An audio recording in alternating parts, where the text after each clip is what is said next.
So I had a conversation recently with a friend about his church reopening for in-person worship. And his unfiltered response was, why would I go to church when I can watch it on the couch in my pajamas? As a faith community, we've been doing this social distancing thing since the third week in March. That's over 80 days of not gathering in person for worship and spiritual formation, for community and ministry. And while participation in the life of the church has always been voluntary, the element of this crisis has made it even less pragmatic for many.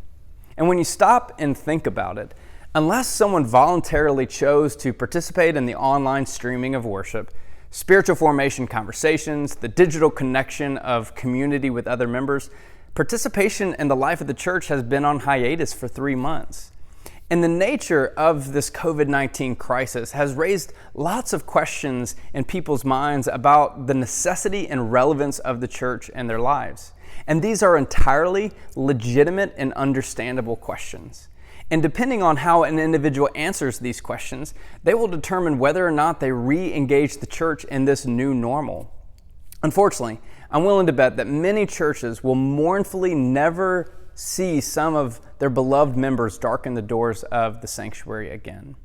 An equally perplexing question for the church must ask itself in light of these relevancy questions is how do we meaningfully reconnect with each other with continued social distancing guidelines in place? And how can we genuinely connect with someone who feels disconnected from the church's relevance in their life when we can't exactly go back to normal yet? And if I'm honest, the ramifications of this virus on the church have me worried for many local churches. Will churches be able to reconnect with the disconnected? Will churches live into a new relevance in people's lives and in the life of the community? My worries subside into hope when I remember that the church has been here before.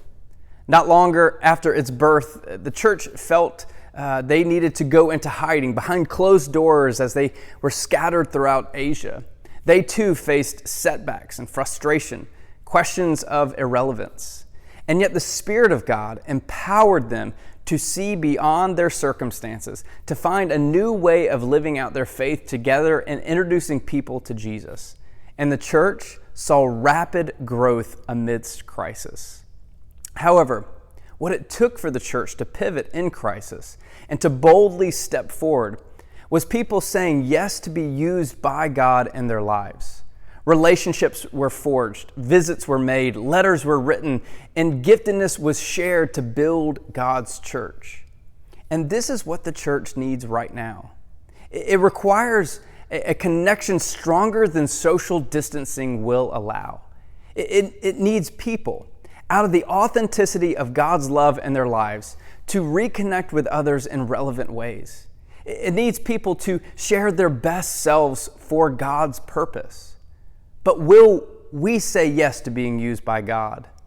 Will we individually do our part to forge relationships and to share our giftedness to change lives?